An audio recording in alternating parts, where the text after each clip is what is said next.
sehingga perlu untuk kita saling mengingatkan di antara kaum muslimin, karena kita adalah orang-orang yang sering lupa, ya. Summiyal insanu insanan linisyanihi, disebut sebagai manusia adalah al-insan karena al-insan itu akar kata dari nasiyah, yaitu lupa. Jadi insan dalam bahasa Arab dari akar kata nasiya yansa, yaitu lupa.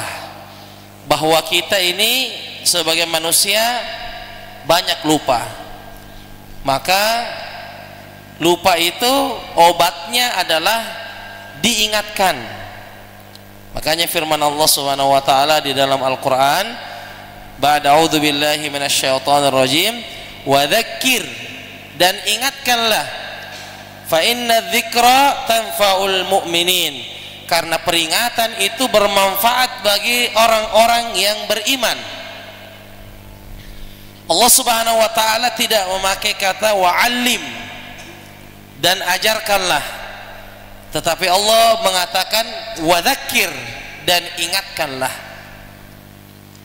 Dan tentunya perbedaan antara mengajarkan dan mengingatkan. Apa perbedaannya antara kata mengajarkan dan mengingatkan? Nah, kalau mengajarkan adalah ilmu yang belum kita tahu. Saya ajarkan berarti ilmu ini tidak kita tahu sama sekali. Tapi kalau ingatkan, maka ilmu ini sebenarnya sudah kita tahu, cuman perlu untuk selalu untuk diingat-ingatkan, perlu untuk selalu dimurajaah ilmu ini. Dan ini ilmu yang bukan yang baru, ini adalah ilmu lama, tetapi perlu untuk kita selalu dengung-dengungkan dalam pikiran kita. Fa inna dzikra tanfa'ul mu'minin, karena mengingatkan itu, peringatan itu hanya bermanfaat bagi orang-orang yang beriman. Berarti orang beriman itu suka untuk diingatkan, orang beriman itu suka untuk ditegur, orang beriman itu lapang dadanya ketika menerima nasihat.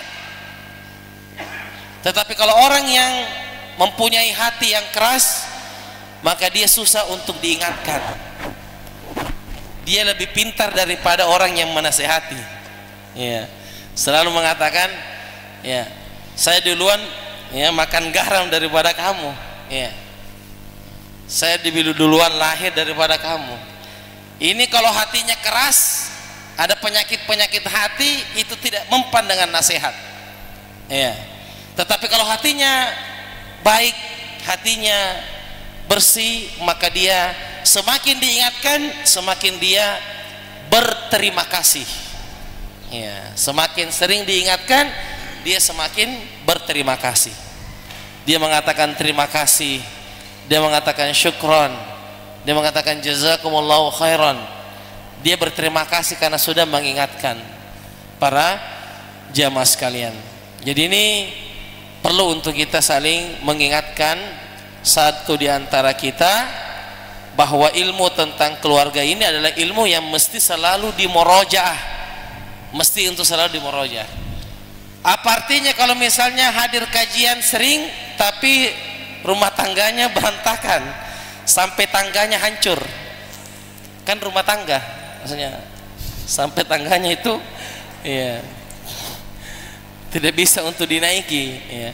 Apa artinya kalau hafal Quran atau ini tapi istrinya tidak mau diatur, suaminya mau ke akhirat, istrinya mau ke dunia, visinya suami mau ke surga, mau tujuannya akhirat, semua pekerjaannya niatnya untuk akhirat, tapi kalau istri justru mau dunia, ya. Ini tentunya tidak boleh. Suami istri itu mesti visinya harus sama, mesti sama-sama ke akhirat. Tidak boleh satu ke dunia, satunya ke akhirat. harus sama-sama ke akhirat. Ya. Maka ini adanya majelis keluarga sakinah agar kita saling mengingatkan di antara kita. Kita sadar bahwasanya keluarga kita masih banyak kekurangan, maka dengan membahas tema tentang keluarga ini mudah-mudahan menjadi tazkir, peringatan bagi kita semua, baik yang sudah berkeluarga maupun yang mau berkeluarga. Masya Allah ya. Karena ini 2 bulan ini musim-musim pengantin ya. Ya. Bulan Juni, bulan Juli, ya, kalau bulan Agustus bulan kemerdekaan ya, betul-betul merdeka. Nah, jadi ini adalah bulan-bulan pengantin ya, jadi perlu untuk juga diingatkan baik yang sudah menikah maupun yang akan melaksanakan pernikahan ya. Barakallahu fiik. Jadi majelis keluarga sakinah ini diadakan sekali dalam sebulan untuk kita saling mengingatkan dalam kebaikan, mengamalkan firman Allah, wa tawasau bil haqqi wa tawasau bis sabri, saling mengingatkan dalam kebenaran dan saling mengingatkan dalam kesabaran. Jamaah sekalian yang sama-sama berbahagia, pada pertemuan kita yang terakhir telah kita sebutkan nasihat yang ke-9. Nasihat yang ke-9 ini adalah tema yang diangkat oleh penulis, yaitu buatlah perpustakaan di rumahmu ya. Buatlah perpustakaan di rumahmu, yang mana yang diinginkan dari nasihat yang ke-9 ini bahwa senantiasa di rumah itu ada ruangan yang terdapat di dalamnya buku-buku agama, minimal buku-buku perekat kita ya. Ada buku-buku pesantren masyarakat kita, ada buku fikih muyassar, ada buku fikih wanita, ada buku Durusul Muhimmah, ada buku Hisnul Muslim, ada buku Riyadus Shalihin. Itu adalah buku-buku yang direkomendasikan untuk dibaca dengan keluarga kita. Dan yang paling penting dari buku-buku itu adalah Al-Quran. Al-Quran. Jika ada keluarga kita yang belum tahu membaca Al-Quran, maka suami bertanggung jawab untuk mengajarkan Al-Quran. Jika istri belum tahu membaca Al-Quran, maka tanggung jawabnya kepada suami untuk mengajarkan Quran. Jika ada anak yang belum tahu membaca Al-Quran, maka tanggung jawabnya kepada suami yang mengajarkan Quran. Namun jika suami juga disibukkan dengan mencari nafkah, maka suami menitipkan keluarganya kepada tempat belajar Quran, apakah di masjid, apakah di pesantren, ataukah di rumah Quran. Intinya tidak boleh berlepas tangan. Istri mesti tahu baca Quran, anak-anak mesti tahu baca Quran. Siapa yang bertanggung jawab adalah suaminya, kepala rumah tangga yang bertanggung jawab. Kalau suaminya juga sibuk dengan mencari nafkah, maka dia tidak boleh berlepas tangan, maka dia harus mencarikan tempat-tempat di mana ada pembelajaran Quran. Pintar mengaji. Dan pintar mengajar ini bukan versi kita ya. Ada orang bilang itu sudah pintar mengaji ya, tetapi mengaji kampung ya. Ada istilah mengaji kampung ya. Kalau ada mengaji kampung berarti ada mengaji kota ya. Yang mana itu mengaji kampung? Al-Quran itu cuma satu. Al-Quran itu bukan dua, bukan Al-Quran versi kampung, Al-Quran versi kota. Tidak ada. Quran hanya satu, bacaannya juga satu, hurufnya juga sama semua, huruf hijaiyah. Jadi kita sebagai suami atau kepala rumah tangga bertanggung jawab untuk mengajarkan keluarga untuk bisa mengaji. Kalau tidak mampu kita ajari, maka kita titipkan ke tempat-tempat untuk bisa mengaji anak-anak kita dan istri kita. Maka bacanya harus benar, tajwidnya harus benar. Dan ini salah satu sempurna iman kita kepada kitab suci. Salah satu rukun iman kepada kitab suci adalah seseorang itu bisa membaca Al-Quran. Itu salah satu bukti bahwasanya dia beriman kepada kitab suci. Bagaimana caranya mau beriman kalau membaca sendiri belum tahu? Tidak sempurna iman kita kepada kitab suci kalau belum tahu cara membacanya. Makanya semangat belajar Quran. Tidak ada kata terlambat untuk belajar Quran. Jangan pernah malu untuk belajar Quran. Bergabung untuk bisa membaca Quran. Mumpung Allah masih umur, mumpung Allah masih kesehatan, Allah masih memberikan kita kesehatan. Alhamdulillah kita masih bisa jalan. Alhamdulillah masih bisa ke masjid. Alhamdulillah masih bisa di rumah istirahat, masih bisa tidur nyenyak. Maka kita juga harus meluangkan waktu untuk membaca Al-Quran. Ini sumber hidayah para jamaah sekalian. Kata Profesor Dr.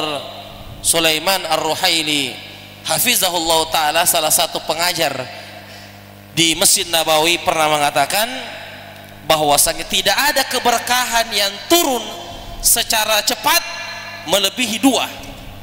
Ada keberkahan itu kalau kita kerjakan ini cepat berkahnya datang, tidak menunda sampai besok atau sejam kemudian, tidak, langsung Allah kasih pada saat detik itu Allah kasih. Kata beliau ada dua keberkahan ini, kalau dikerjakan langsung masuk, langsung ada. Keberkahan itu yang pertama adalah membaca Al-Quran. Dekat dengan Quran itu keberkahannya langsung. Coba praktekan yang menjual, pedagang, jangan ke toko dulu sampai kita mengaji dulu. Beda nanti apa yang kita dapatkan hari itu. Kalau kita mengaji dulu baru pergi buka toko, ketimbang langsung buka toko, beda berkahnya. Siapa yang ingin safar, ingin perjalanan jauh, baca Quran dulu, maka dalam safar itu Allah akan langsung berikan keberkahan. Karena kalau kita safar ada urusan tertentu, urusan ini macet, ada masalah ini, maka mudah-mudahan kita baca Quran, tawassul, ya Allah mudahkanlah urusan saya sebelum saya sampai ke tujuan. Siapa yang memudahkan urusan hambanya kalau bukan Allah subhanahu wa ta'ala. Yang mau pergi ke sawah, sebelum kita ke sawah coba baca Quran dulu, kita akan menemukan berkahnya sawah kita, berkahnya panen kita. Dan itu perlu untuk selalu kita ikatkan, kita praktekkan para jamaah sekalian. Ini membaca Quran ini cepat berkahnya datang. Yang kedua kata beliau adalah birrul walidain. Apa artinya birrul walidain? Berbakti kepada orang tua. Berbakti kepada kedua orang tua. Ini juga berkahnya kata beliau langsung efeknya, tidak menunda besok atau 1 jam kemudian, langsung datang berkahnya kalau kita berbakti kepada kedua orang tua. Ada urusan kita tidak bisa terpecahkan, kita bisa telepon orang tua kita, minta solusi dari orang tua kita. Ada masalah kita belum bisa selesai sampai hari ini, bahkan dia sudah bertumpuk-tumpuk ini masalah, maka hubungi orang tua kita, terutama ibu kita. Ya, hubungi ibu kita dan kita cerita kepada dia apa yang kita alami dan minta doanya. minta ridhonya, mudah-mudahan Allah berikan solusi setelah ini. Semua kita punya orang tua, ada bapak, ada ibu, maka mintalah restu kepada keduanya. Walaupun kita sudah punya anak, walaupun kita sudah punya cucu, masih hidup orang tua kita, maka tetap kita mintai ridhonya. Ini adalah berkah yang cepat masuk, ya. Maka dua ini kita pegang baik-baik, jangan pernah kita tinggalkan. Mengaji sebelum beraktivitas, dan yang kedua selalu berbakti kepada orang tua kita. Yang jarang kirimkan uang ke orang tuanya, kirimkan uang orang tua kita. Tidak ada kata rugi untuk berbakti kepada orang tua. Ada kompornya mama kita, ibu kita rusak, kita belikan kompor baru. Ada kulkasnya rusak, kita belikan kulkas baru, dan tidak ada kata rugi. Setelah itu kita belanja, lihatlah yang datang lebih banyak. Masya Allah, yang datang lebih banyak. Belum ada orang yang membantu orang tuanya kemudian rugi, nggak ada. Yang ada adalah yang datang setelah itu jauh lebih banyak dari apa yang dia sangka, karena berkahnya orang tua itu luar biasa, ya, luar biasa.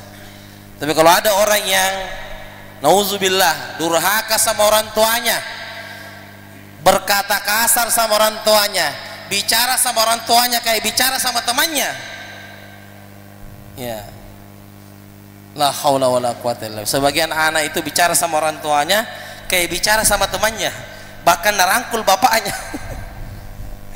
Subhanallah, ya. Mestinya wahfid, rendahkanlah sayapmu, kata Allah. Rendahkanlah suaramu di depan orang tua. Jangan besar suaramu, lebih besar dari suara orang tua. Jangan pandang orang tua dengan pandangan tajam. Tidak boleh memandang orang tua dengan pandangan tajam, sakit hatinya, ya. Kadang mungkin orang tua menyuruh kita, kemudian kita belum bisa, kemudian disuruh lagi, kemudian kita pandang dengan pandangan yang tajam. Itu tidak boleh. Itu termasuk durhaka kepada orang tua, ya. Jadi orang tua adalah manusia yang paling pertama untuk kita berbuat ihsan. Manusia yang paling pertama untuk kita berbuat ihsan, berbuat baik. Sebelum teman kita, sebelum siapapun itu, orang tua adalah nomor satu yang perlu kita berbakti kepadanya. Jadi dari rumah yang ada buku-buku agama, maka ini adalah nasihat para ulama, ya. Makanya ulama-ulama kita seperti di Arab Saudi itu, kita masuk ke dalam ruang tamunya, yang ada adalah buku-buku yang banyak. Bahkan sebelum datang makanan atau minuman, kita bercerita tentang buku dulu, bahkan sampai pada detail-detailnya. Misalnya kita cerita buku Riyadhus Shalihin. Buku Riyadhus Shalihin ini punya banyak cetakan.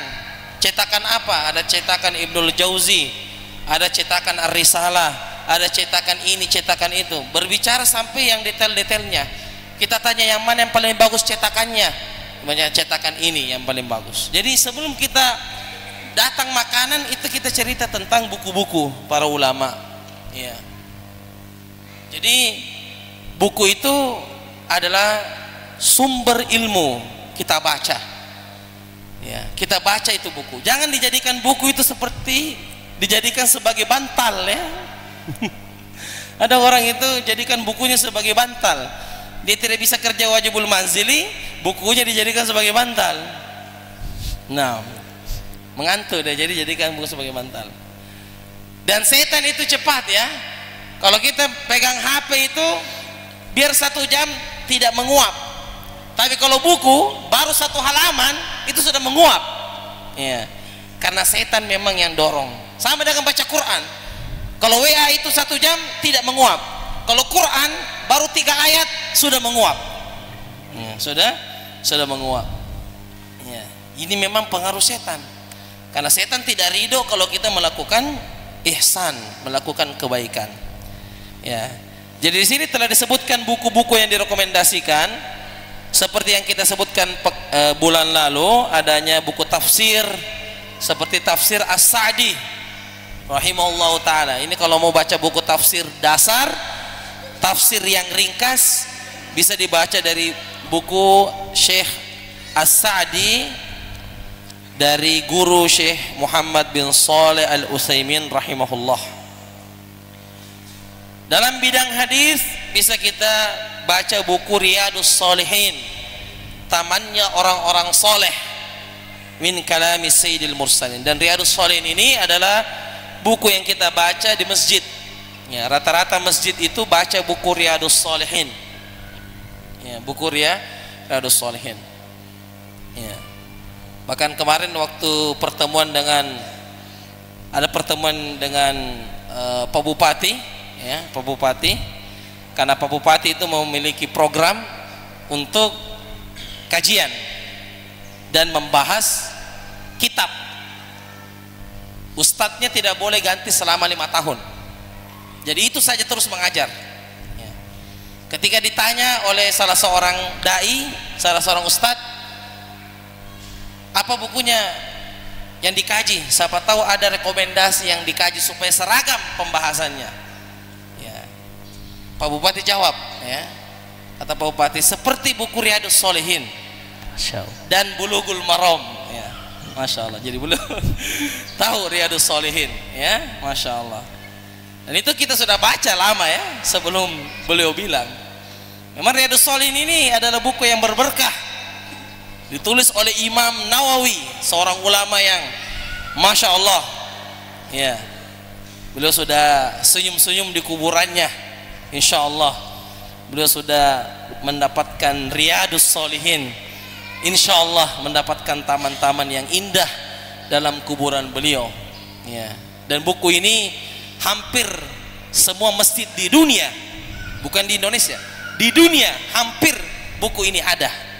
Jadi kalau ada penuntut ilmu tidak tahu Riyadus Shalihin, ya berarti penuntut ilmu KW, ya, pura-pura penuntut ilmu padahal bukan penuntut ilmu. Riyadus Shalihin, tamannya orang-orang soleh, ini dibaca. Kalau yang kita baca di masjid itu yang 5 jilid. Kalau yang dibaca di rumah-rumah itu ada 1 jilid yang kita rekomendasikan dibaca dengan keluarga. Ini pernah kita rekomendasikan, mudah-mudahan masih istiqomah sampai sekarang, dibaca depan keluarganya. Nah, Riyadus Shalihin, ya, masih ingat ya bukunya, ya, ada itu yang tebal. Itu sama-sama Riyadus Shalihin, cuma bedanya faedah hadisnya sedikit. Kalau yang 5 jilid itu yang merah, itu faedah hadisnya banyak, kandungan hadisnya banyak. Kalau yang itu cuma sedikit saja, tapi lengkap juga, lengkap hadis-hadis yang terdapat dalam Riyadus Shalihin. Jadi ini buku direkomendasikan untuk dibaca. Adapun di masalah akidah bisa dibaca kitab Fathul Majid, syarah kitab Tauhid. Fathul Majid ini adalah buku tentang akidah, bagaimana mengenal Allah Subhanahu wa taala, bagaimana mengenal Rasulullah, dan bagaimana mengenal agama Islam. Bisa dibaca kitab Fathul Majid, dan ini alhamdulillah sudah diterjemahkan dalam bahasa Indonesia. Dalam buku fikih ada kitab Zadul Ma'ad karya Imam Ibnul Qayyim Al-Jauziyah, kitab yang sangat fenomenal tentang fikih,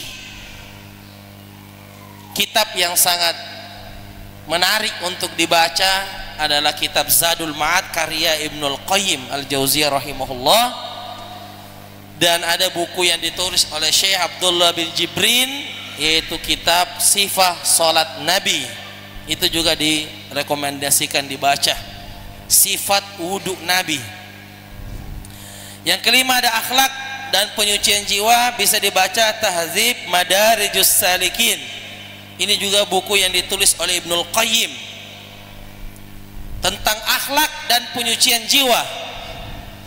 Atau bisa baca bukunya Ibnu Rajab, Lataiful Ma'arif, itu juga bagus untuk dibaca, disimpan dalam rumah kita sebagai koreksi dalam mengoleksi dalam perpustakaan kita. Sejarah dan biografi bisa dibaca bukunya Ar-Rahiqul Makhtum, buku Sirah Nabawiyah, Ini Rahiqul Maktum adalah buku yang bercerita sejak Nabi lahir sampai Nabi wafat. Namanya Rahiqul Maktum. Ini buku juga sudah diterjemahkan. Judulnya Sirah Nabawiyah. Ada beberapa cetakan kalau di Indonesia, seperti cetakan Darul Haq. Seperti buku kita ini, cetakannya apa? Darul Haq. Cetakan Darul Haq ini ada, ya, buku yang berjudul Sirah Nabawiyah. Bisa dibaca sebagai bacaan sebelum tidur. Itu bagusnya baca kisah sebelum tidur, ya. Satu kisah sebelum tidur, ya. Itu baiknya begitu. Dan anak-anak kita juga diajarkan untuk membaca kisah. Kan ada buku kisah sahabat, ya, yang for kids, untuk anak kecil. Itu bagus untuk dibacakan sebelum tidur. Jangan si kancil atau Doraemon atau Shinchan, Patotoai, ya. Jadi dibaca, ada itu buku kisah sahabat for kids, ya, banyak itu. Sirah Nabawiyah for kids, Sirah Nabawi untuk anak kecil. Itu bagus untuk dibaca sebelum tidur untuk anak-anak kita. Janganlah generasi anak-anak kita ini seperti generasi bapaknya. Harus generasi di bawah ini lebih mantap, lebih soleh, lebih dekat dengan Allah ketimbang generasi sebelumnya. Kalau sama aja generasi anak dengan generasi kita, waduh, berarti kita ini tidak ada niat untuk mengalami perubahan. Jadi kita berharap generasi-generasi di bawah ini lebih cinta kepada sunnah, lebih cinta kepada Allah, lebih sayang kepada Allah, dan seterusnya, ya. Makanya dekatkan dia dengan buku-buku agama. Kalau generasi kita malas membaca, bagaimana generasi anak-anak kita itu suka baca, rajin baca? Dan itu perlu lingkungan yang diciptakan di dalam rumah. Kalau banyak buku, anak-anak kita ambil HP-nya, apa dikerja, suruh baca. Baca nak, ini coba baca ini kisah sahabat. Coba baca nak kisah lahirnya Nabi. Bagaimana lahirnya Nabi? Jangan pemain bola ditahu, Nabi sendiri tidak tahu, ya. Artis-artis tahu, sahabat Nabi tidak tahu, ya. Jadi mesti untuk dibuatkan lingkungan yang kondusif, lingkungan yang baik untuk anak-anak kita. Baik, itu pelajaran kita pada bulan yang lalu. Nasihat yang ke-9 itu, buatlah perpustakaan di rumah kita. Baik jamaah sekalian yang sama-sama berbahagia, insyaallah pada malam hari ini kita lanjutkan pelajaran kita. Kita akan masuk pada nasihat yang ke-10. Wa hadza majlisu al-ashir min kitab Arba'una Nasihatun li Islahil Buyut, al-muallifu asy-syekh Muhammad bin Saleh al-Munajjid hafizahullah ta'ala. Bismillahirrahmanirrahim. Alhamdulillahilladzi waffaqana lil a'malin jariyah. Wassalatu wassalamu wal barakatu ala khairil bariyah nabiyyina Muhammadin wa ala alihi wa ashabihi wa dzurriyyah. Ya, jangan dibaca tape, ya. Tape itu lain lagi. Tape recorder di dalam rumah berfungsi baik atau jelek, bagaimana menjadikan penggunaannya diridhoi oleh Allah Subhanahu wa taala. Tape recorder ini sudah jarang, ya. Ya, di zaman now. Yang ada sekarang HP download, ya, di YouTube atau, ya, kalau sekarang juga sudah jarang, seperti flash disk juga sudah jarang, ya. Flash disk itu juga dipakai untuk mendengarkan audio, lebih banyak ke HP sekarang. Dan itu bisa diubah dalam bentuk flash disk. Bisa kumpulan-kumpulan Al-Quran itu dimasukkan dalam flash disk, dan itu kita dengarkan di speaker rumah kita. Atau lebih mudah sekarang, lebih simpel lagi, ada speaker Quran. Intinya bagaimana di dalam rumah itu ada Al-Quran yang kita bisa dengar, bisa melalui speaker Quran. Karena speaker Quran itu sudah lengkap, ada Al-Qurannya, ada ceramahnya, ya, maka itu bisa menjadi nasihat bagi kita. Di antara sarana untuk itu adalah menjadikan koleksi kaset yang ada dalam rumah merupakan kaset Islami dan baik, seperti rekaman para ulama, pembaca Quran, qori, pemberi nasihat, khotib dan lain-lain. Ya, seperti speaker Quran yang mudah ditemukan adalah speaker Quran dan juga paket lengkap, yang mana di pagi hari itu kita bisa putar ceramah di rumah kita. Ya, putarkan ceramah di rumah kita. Atau bisa diputarkan Al-Quran seperti surah Al-Baqarah di rumah kita. Dan pagi-pagi dandut, apalagi lagi viral, ya, dandut, ya, setiap pagi dandut, ya, dandut yang diputar. Jadi yang sekarang itu adalah nyalakan di rumah kita adalah Al-Quran. Al-Quran itu penting untuk kita bisa mendengarkan, karena siapa yang membaca Al-Quran terutama surah Al-Baqarah, maka setan akan lari dari rumah kita, ya. Yang tadinya menginap di dalam rumah itu bisa lari, ya. Jadi Al-Quran adalah menjadikan seseorang itu hatinya menjadi tenang, dekat kepada Allah Subhanahu wa ta'ala. Jadi baca Al-Quran, putarkan surah Al-Baqarah. Dan ada orang yang bisa menghafal Al-Quran karena diputarkan setiap pagi di rumah. Saya tahu ada keluarga yang hafal juz 30 gara-gara bapaknya selalu putar juz 30. Ya. Kami sendiri, ya, ini anak-anak sudah luar biasa hebatnya. Kami ingat itu kami hafal surah An-Naba itu kelas 5 SD. Baru hafal surah An-Naba, amma yatasaalun. Kenapa bisa dihafal? Di rumah selalu putar An-Naba. Dulu masih pakai komputer, bukan laptop, masih pakai komputer. Itu selalu diputar dan itu yang kita dengarkan tiap pagi. Baik, bisa kita azan dulu. Jadi minimal yang ada dari rumah kita adanya speaker Quran, dan ini adalah pengganti tape recorder di zaman dulu. Alhamdulillah ada speaker Quran, di dalamnya sudah lengkap, ada murotal, ada ceramah, ya, ada kisah juga. Itu sangat baik untuk diputar, terutama untuk anak-anak kita, dan bisa dijadikan sebagai bahan murojaah kalau mempunyai hafalan Al-Quran. Nah, betapa banyak kaset-kaset fatwa yang memberikan pengaruh dalam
Nah, cuma masalahnya masih sedikit yang praktekan. Tapi kalau kita istiqomah, suami istri istiqomah mau praktekan, lihatlah keajaiban yang ada. Akan lahirlah anak-anak penghafal Quran sebelum usia balik. Ya, karena Quran itu adalah mukjizat. Itu untuk di rumah. Kemudian rekomendasi untuk kendaraan. Di kendaraan pastikan kita punya flash disk. Flash disk itu terisi ceramah dan Al-Quran. Sekarang di zaman ini susah kita mendengarkan ceramah full, sahih au khoto. Ada yang dengarkan tabligh akbar 2 jam ini di rumah, di kamarnya dia dengarkan tabligh akbar dari innal hamdalillah sampai subhanakallah bihamdik. Enggak ada. Yang ceramah 1 menit saja belum selesai ceramah ustadznya digeser lagi. Khalas. Di mana kita bisa dengarkan ceramah full? Di mobil. Bisa dengar ceramah full. Bisa. Di mana kita bisa mendengarkan ceramah full? Di motor. Pakai headset. Itu kita bisa dengarkan ceramah full. Iya. Safar ke Makassar 4 jam. 1 jam itu kalau tabligh akbar biasanya 1 jam. Kajian itu rata-rata di YouTube berapa kajian? 1 jam. Durasinya 1 jam. Maka bisa 4 ceramah 1 kali berangkat. Kalau PP berapa ceramah? 8 ceramah. Jadi kalau kita safar dengan istri dan anak-anak, suami setel ceramah. Judul pertama, ciri-ciri istri soleha. Alena disinggung. Nangka kedo. Ceramah yang kedua, wanita-wanita penghuni neraka. Udah dia. Ceramah ketiga, anak yang durhaka sama bapaknya. Udah, anak lagi udah itu. Pas pulang, itu suami lagi. Ciri-ciri suami soleha. Suami, ya penghuni surga. Suami penghuni neraka. Udah, itu pulangnya. Jadi pas perginya kita singgung istri dan anak-anak, pulangnya kita yang dihajar. Tidak bisa dengar ceramah full sekarang kalau bukan di mobil. Kecuali kalau memang imannya kuat. Buktinya kalau dengar ceramah di HP, mana bisa kita dengar 1 jam? Tidak mungkin. Paling 1 menit itu pun kalau bisa. Biasanya lewat. Kalau di mobil sambil kita setir atau di motor, itu kita bisa dengar. Dan banyak nasihat yang bisa kita dengarkan di mobil. Kalau di mobil itu bagusnya ceramah. Karena kalau mengaji nanti kita cerita tidak beradab sama Quran. Tidak boleh kita itu cerita kalau ada membaca Al-Quran. Makanya yang bagus ceramah. Ceramah itu penting. Jadi untuk di mobil ada flash disk dan itu sudah banyak online ya. Kumpulan ceramah Sirah Nabawiyah, kumpulan ceramah tentang keluarga lengkap. Tinggal kita pasang di kendaraan kita. Nah, di antara ciri-ciri itu adalah 1. Penceramah itu harus berada di atas akidah ahlu sunnah wal jamaah, setia kepada sunnah dan meninggalkan bid'ah. 2. Hendaknya ia bersandar pada hadis-hadis sahih dan menghindari hadis-hadis dhaif dan palsu. 3. Hendaknya ia jeli dan peka dengan kondisi sosial masyarakat serta apa yang mereka alami. Ia harus bisa meletakkan obat tepat pada penyakit, menyampaikan kepada manusia apa yang bermanfaat dan sangat mereka butuhkan. 4. Hendaknya ia berani menyampaikan kebenaran sesuai dengan kemampuan dan tidak berbicara dengan batil. Kaset-kaset itu perlu diletakkan di laci dengan tertib sehingga gampang diambil, juga akan menjaga kaset tersebut dari hilang, rusak, dan dibuat mainan anak-anak. Kaset-kaset yang baik hendaknya kita usahakan untuk disebarkan melalui peminjaman atau menghadiahkan untuk orang lain. Dalam pemanfaatan tape recorder ini adalah baik dengan meletakkan alat tersebut di dapur sehingga akan memberi manfaat kepada ibu rumah tangga, juga di kamar tidur untuk bisa memanfaatkan waktu hingga saat akhir menjelang kita tidur. Baik, jadi untuk kita mendengarkan ceramah, carilah penceramah yang akidahnya ahlu sunnah wal jamaah. Hendaknya berdasarkan dengan hadis-hadis sahih, tidak mengatakan hadis lemah atau dia mengatakan katanya dan katanya. Itu tidak boleh. Kemudian hendaknya dia jeli melihat kondisi masyarakat. Penceramah itu seperti dokter, dia tahu obat apa yang cocok untuk masyarakatnya, obat apa yang sesuai dengan dosisnya. Maka dia tidak boleh memberikan sesuatu yang belum ditangkap oleh masyarakatnya. hendaknya dia berani menyampaikan kebenaran, dia harus berani mengatakan syirik, bidah, yang mana yang tauhid, yang mana yang sunnah, yang mana yang hak, yang mana yang batil. Itu bentuk sayang kepada umat. Kalau dia sembunyikan syirik, dia sembunyikan bid'ah, berarti dia tidak sayang kepada umatnya. Kalau dia sayang kepada umatnya, dia harus sampaikan walaupun itu pahit. Qulil haqqa walau kana murran, ucapkanlah yang pahit, yang benar walaupun itu pahit. Jadi ini rekomendasinya. Kemudian yang terakhir adalah untuk ibu-ibu di rumah sambil beres-beres rumah kita, mencuci piring, mencuci baju, maka juga harus mendengarkan ceramah. Jadi ada 3 tempat tadi mendengarkan audio. Pertama adalah di pagi hari, baiknya surah Al-Baqarah. Baiknya surah Al-Baqarah itu diputar untuk mengusir setan yang ada di dalam rumah. Karena setan inilah yang menyebabkan kita sering bertengkar dengan keluarga, sering ada masalah. Ini setan, makanya diusir dengan Al-Baqarah. Yang kedua, tempat yang kedua adalah di kendaraan, di mobil atau di motor. Ini untuk suami yang hendak mencari nafkah atau yang mau safar. Yang ketiga adalah ibu rumah tangga ketika beres-beres rumah. Sayang kalau kita sambil menyapu kosong, sayang kalau kita mencuci piring kosong. Baiknya sambil mencuci piring sambil dengar ilmu, sambil mencuci piring sambil mendengarkan nasihat. Ya, bisa juga ceramahnya dalam bentuk tanya jawab. Bagus juga itu para jamaah sekalian, cari tanya jawab. Misalnya tanya jawab Ustadz ini full, itu lebih bagus lagi. Tanya jawab, jadi ada bertanya jawab, tanya jawab. Misalnya tanya jawab seputar sholat, langsung keluar itu. Ada 2 jam, ada yang 1 jam. Jadi sambil kita menyapu, kita dengar, oh ternyata tidak boleh sholat begini, oh boleh. Misalnya tanya jawab seputar safar, Ustadz ini keluar, tinggal kita download saja. Ya. Tanya jawab seputar pernikahan misalnya, atau tanya jawab seputar talak, itu akan keluar semua.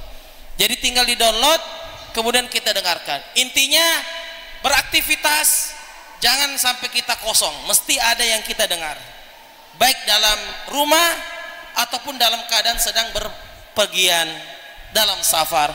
Jadi silakan disediakan flash disk di mobil kita, isi ceramah-ceramah, insya Allah banyak manfaatnya. Kemudian yang di rumah beli speaker Quran, ya, kemudian di setel setiap pagi surah Al-Baqarah untuk mengusir setan. Dan juga ketika sudah berangkat anak, berangkat suami, maka istri menyetel ceramah yang berkaitan tentang wanita. Contoh misalnya ceramah yang di setel adalah wanita-wanita penghuni neraka. Nah, sambil dia menyapu itu bilang, 5 nak bahas tadi itu Ustadz, saya semua nasi. La haula wala quwata illa billah. Baik, demikian para jamaah sekalian, apa yang kita sebutkan pada malam hari ini mudah-mudahan bermanfaat. Semoga Allah Subhanahu wa taala menjadikan keluarga kita keluarga yang sakinah, mawaddah, warahmah insyaallah taala. Subhanakallahumma bihamdik asyhadu an la ilaha illa anta astaghfiruka wa atubu ilaik. Wassalamualaikum warahmatullahi wabarakatuh.